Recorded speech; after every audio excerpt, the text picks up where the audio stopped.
Are you interested in money? Will you love this week's show when I discuss why I'm still working?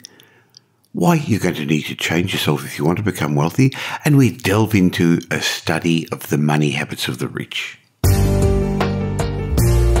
Are you interested in property investing, success or money?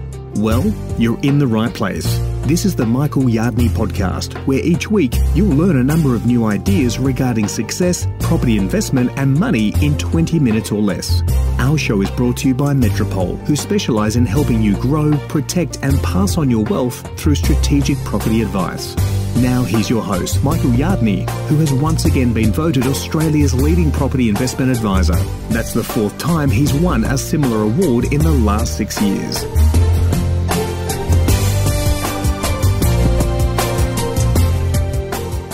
Welcome to this week's show. If you're a regular listener, you'll know my show's about property investment, success, and making more or keeping more money. And that's what today's show is about money. It's not really about property this week, but hang in there if you've come to learn about property, because if you think about it, for most of us, property is really just a vehicle to achieve something. It's usually actually more money, whether it's cash flow, whether it's choices in life, whether it's the ability to retire or go to work because you want to, not because you have to. So today's session's about money. And I'm doing it in 3 segments. The first segment is really about why I'm still working, because it may give you some insights into what makes my mind tick. Have you ever wondered why is the guy on the other end of these earphones still getting up in the morning and seeing clients and helping people become wealthy? Why is he spending time teaching me on this podcast? I'm going to give you some insights into what motivates me and why I'm still at it. I'm also going to share a lesson I learned from my mentor, Jim Rohn, about how you can change your life, how you can change your circumstances. Hey, wouldn't that be good?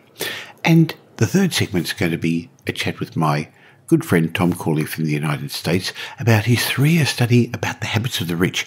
Wouldn't it be good to understand what they do differently so you could do the same? Now, I've shared that in my book that I've co-authored with Tom, Rich Habits, Poor Habits, and once a year Tom comes out to Australia to Wealth Retreat. That's on the second weekend in June on the Gold Coast. If you want to get together in a room with 50 movers and shakers, some already very successful investors, why not check out wealthretreat.com.au. But first of all, let's get an inkling into why Michael Yardney's still working.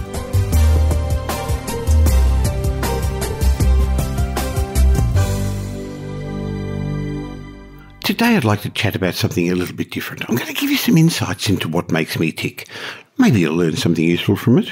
Maybe you won't. You see, recently a prospective client asked me, Michael, now that your candles cost more than your birthday cake, why are you still working? Now, I know others have probably wondered, if this guy's really financially successful, does he really have a substantial property portfolio? And if so, why is he sitting across the desk from me wanting to show me how I can become financially independent? Now, I'd like to answer these questions because there are some instructive lessons for anyone who wants to develop financial independence, and particularly if you'd like to do so by growing a multi-million-dollar property portfolio. Now, firstly, the answer to the second question. Yes, I truly am financially independent, having over the years built a very substantial property portfolio. I've got residential properties, I've got commercial, industrial, retail properties. I'm currently involved in 4 medium-density property developments, having completed another couple over the last couple of years as well. Look, in my books, in my seminars, I talk about the concept of building yourself a cash machine. Pam and I truly have got a cash machine, and that gives us real choices in life. We've been overseas at Christmas time. We go overseas twice a year. We're able to give a lot back to charity. We're able to enjoy the life we've got, live in a lovely house, have magnificent cars. But I think the biggest lesson will come out of my answer to the question, why I'm still working. So let me explain it with a little story. Now, I remember reading a year or 2 ago that Ringo Starr, the famous Beatle, was touring America. He was 73 years old at the time and doing a multi-city tour of America. At the age of 73, turning up at one city, performing, leaving and then going on to the next place. I repeat, he was 73 and still on tour. I suppose this is reassuring for me. It suggests in, 8 years or so, I might still be able to somehow or other get up on stage and deliver my seminars. Now, over the years, I've worked hard, so today I don't need to work for financial reasons. but I'm still enjoying what I'm doing. And I hope I'm still going to enjoy it when I'm 73 years old, like Ringo Starr did. As far as I know, Ringo hasn't got any unmet financial needs. He's touring largely because he's got nothing better to do, just like Mick Jagger does.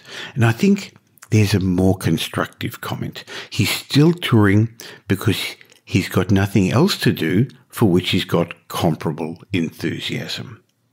And you still see this with other people like Richard Branson and a whole lot of other successful entrepreneurs. Many top achievers who are successful at what they do and who are rich are that way because they've developed an intense enthusiasm for it. And not doing it, whatever it is for them, would be a bit like severing one of their arms. I guess what I'm trying to say is that many people don't seem to understand the reason most successful business people, entrepreneurs and property investors became so successful, became so wealthy. And it's from their enthusiasm that they had in their job in the first place. So here's an important lesson for you. If you're doing something that you don't have or won't quickly develop an intense enthusiasm for, the likelihood of you achieving substantial success or becoming rich from it are slim indeed. And that's the main reason I'm still working. I still get an intense buzz putting property deals together, bidding at auction. I did that over the weekend, and I still get the butterflies in my tummy, and I still like the psychology of out-psyching the other bidders there and beating the auctioneer. I still enjoy putting training programs together, writing my blogs, educating investors. And more importantly, I don't do it much anymore, but seeing clients, I do it in a small group in environment through my mentorship program and at programs like Wealth Retreat. You see, I spend all day talking about property while drinking coffee and dealing with nice people. Why wouldn't I still be working? And to be honest, I'm clearly unashamedly, intensely still enthusiastic about making and multiplying money. I enjoy passing it on to helping future generations, help my children and grandchildren, and contributing significantly to charity. And I'm very grateful for what I've got, and I actually believe it's my obligation to repay the world, and that's in part why I spend so much time writing and educating and putting together this podcast. These activities are clearly the least financially profitable that I do, but you know what? They're the most rewarding. So what about you? What are you enthusiastic about? Maybe it's property investing. Maybe it's another form of business. I don't know. But if you want to become financially successful, you're going to have to find something you're very enthusiastic about. Everybody's got the capacity for intense enthusiasm. You just got to find the right outlet for it. Having said that, you can't just find something, be enthusiastic about it, and the money's going to fall out of the sky. You know, like they say in The Secret. The Secret says something along the lines of, what you think about the most, you're going to become. Now, that's not true, of course, because if that was the case, my son Harrison would become a female, wouldn't he? And look, it just doesn't work. You can't sit on the couch and think good thoughts and money's going to come. I found that most metaphysical teachers just talk about finding your passion, and they largely ignore the important part of it, of monetizing your passion, preferring to let people fantasize that they can just make money by falling in love with things or by doing things. It's really not just as simple as that. You've really got to find a passion that provides a service or a product that others are prepared, willing to pay for. Now, it could well just be owning investment real estate. Now, you know that I'm involved in property renovations, property development, property investment. I found something I'm passionate for. I'm involved in teaching others and helping others. And one of the ways I keep growing is by learning and improving. And I actually learn from the people I mentor. And I also enjoy once a year spilling my guts and telling other people how I do it. And once a year we do this at Wealth Retreat. So if you're keen to get together with a group of high net worth individuals for 5 days on the Gold Coast, because one of the challenges I find a lot of our clients have is isolation. Once you get to a certain point, there's just not many people to talk with about what you're enthusiastic about and how to get to the next level. So if you're a business person or an experienced property investor, why don't you go to wealthretreat.com.au and just have a read about it, and I'd love to spend 5 days with you on the Gold Coast. Now, that's not the main lesson today. The main lesson is understanding a bit about the way I think. But one of the ways I think is to hang around good people and learn from your new mentors. So maybe I'll catch up with you at Wealth Retreat. I can see we're coming up to our break, but stick around because in a moment I'm going to be back with a lesson I learned from one of my early mentors, Jim Rohn, that changed my life. I hope it does yours. And then I have a chat with my good friend Tom Corley about his 5-year study about the big differences between the rich and the poor and how you can join the ranks of the rich.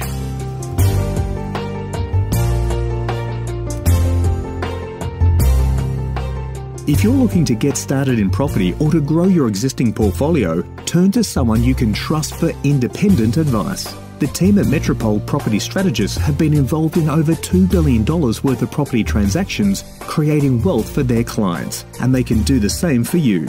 They don't sell property, so their advice is independent and unbiased. Metropole can devise a strategy, their buyer's agents will buy your property for you, or you could use their renovations team, property development or portfolio management services. Arrange a time for an obligation-free chat at metropole.com.au. Now here's Michael's mindset message. Remember, a change in your thinking will lead to a change in your life.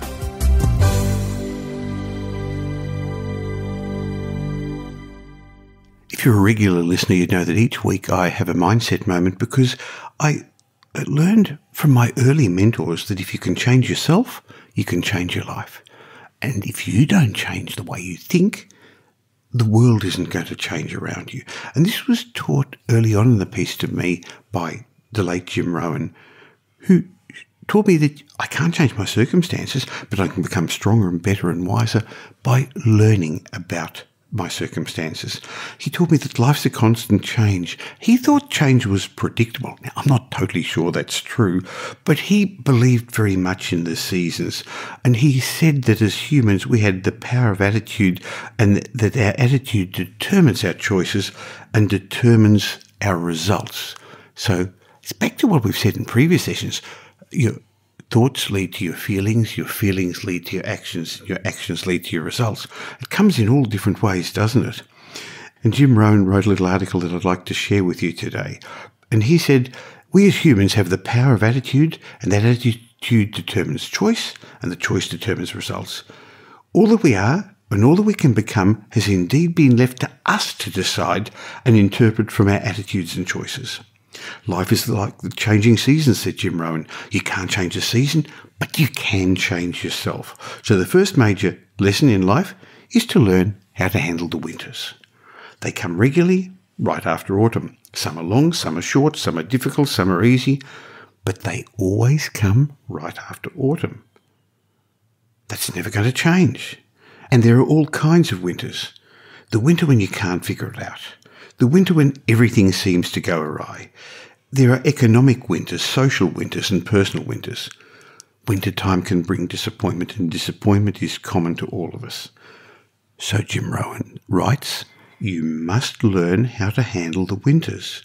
You must learn how to handle difficulty, because it always comes after opportunity.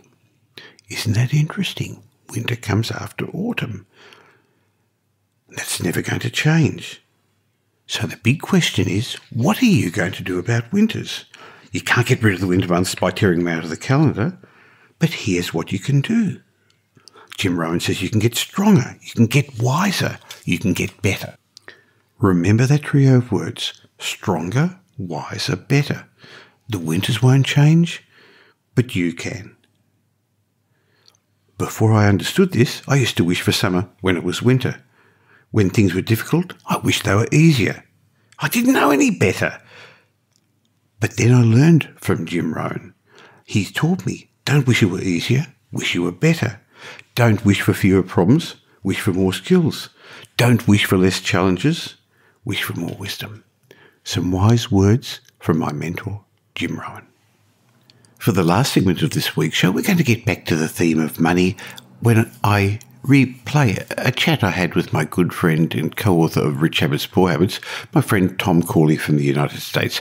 Now, Tom's a CPA, but he spent 5 years between 2004 and 2009 studying the daily activities of more than 350 rich and poor people to find out what the rich people do from the time they wake up in the morning to the time they put their heads on the pillow at night.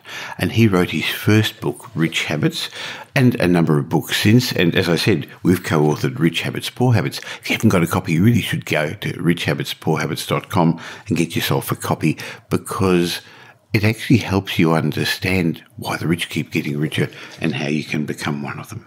Anyway, let's get back to my chat with Tom, where I asked him what he learned about the rich during his 5-year study.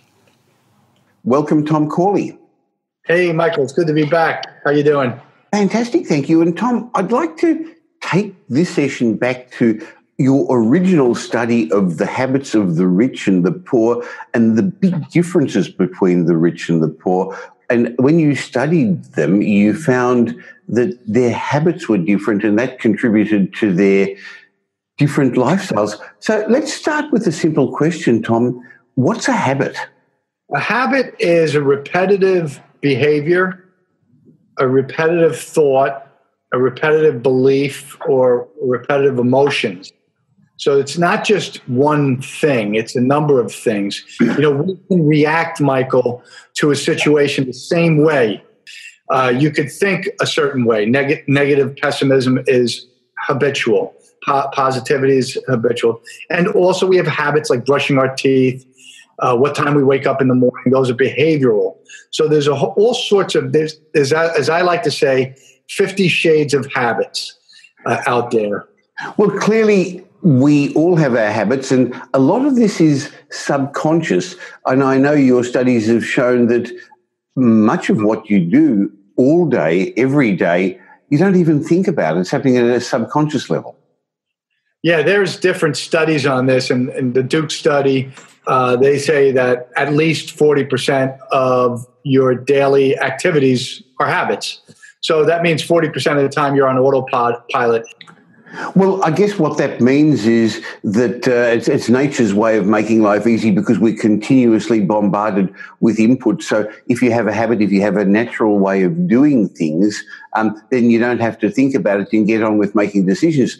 The problem is we are today where we are, what we are, how wealthy we are, because of all the things we've chosen to do and the things we've chosen not to do. So our habits have created our position where we are now.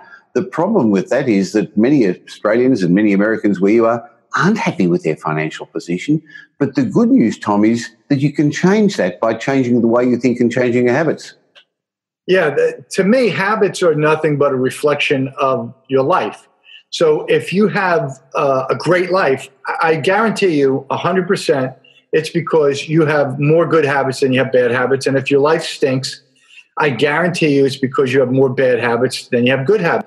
Well, we've outlined a number of them in our top-selling book, Rich Habits, Poor Habits, which is available at richhabitspoorhabits.com. I had to get that plug in, Tom, and it's doing very, very well. But I'd like to go through some of them with you now and differentiate the habits of the rich and the poor. And I think, first of all, I want to give a disclaimer. This is not a judge of people, and we're not saying that some are better than others. It really just has to do with the fact that if you want to move to the next level financially, in your relationships, in your work, you're going to have to change, because 2 and 2 is always going to equal 4. It's never going to equal 5 or 6. So you're going to have to change something up front to get a different result at the end. Well, as we've discussed in previous sessions, it's not people's fault. They've had mentors in life, and for many people, the earliest mentor was their parents. And if you've come from a household which hasn't been wealthy, unfortunately, it's likely that that's going to happen again, because to your family, to your kids, because you've learned these habits. So let's go through them. Tom, one of the first habits you write about is that you've got to live within your means. And living below your means just exactly what it sounds like.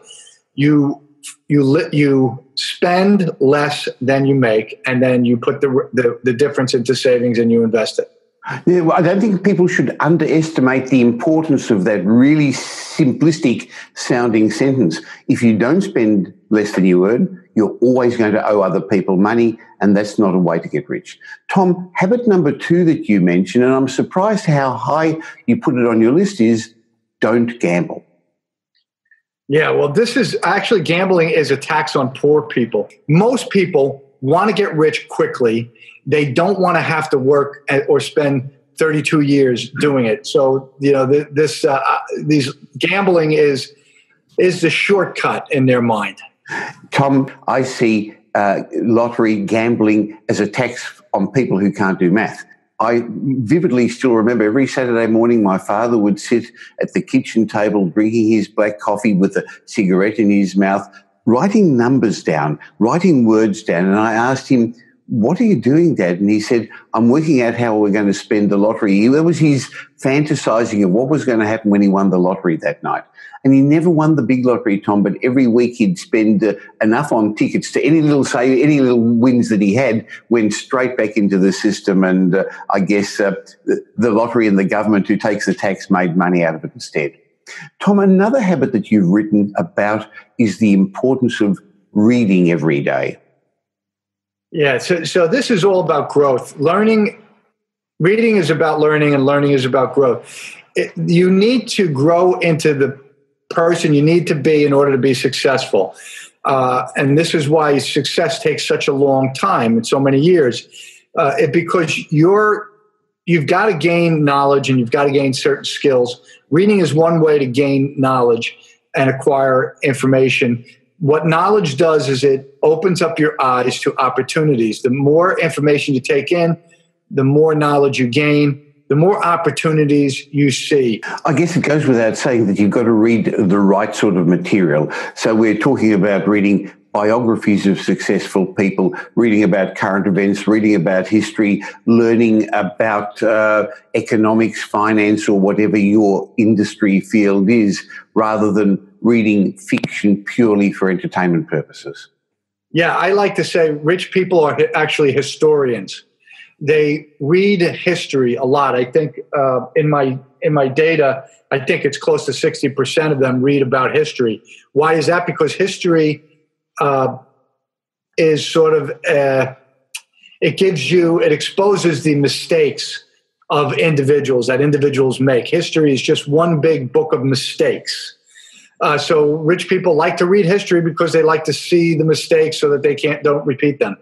Now, let's be clear. Rich people, successful people don't want to knock other people and run them down because they've made mistakes. They actually revel in other people's successes and celebrate it, but they also don't only learn from their successes, they learn from failures to not tread down the same path. Tom, one last rich habit for this session, and we'll have to continue on in the next one, is your comments are that a rich habit is not to spend so much time watching television or surfing the internet for entertainment. Yeah, one of the rich people in my study said in response to my question about this TV habit, I said, why don't you watch TV? Because he said he never watched TV. And I said, why?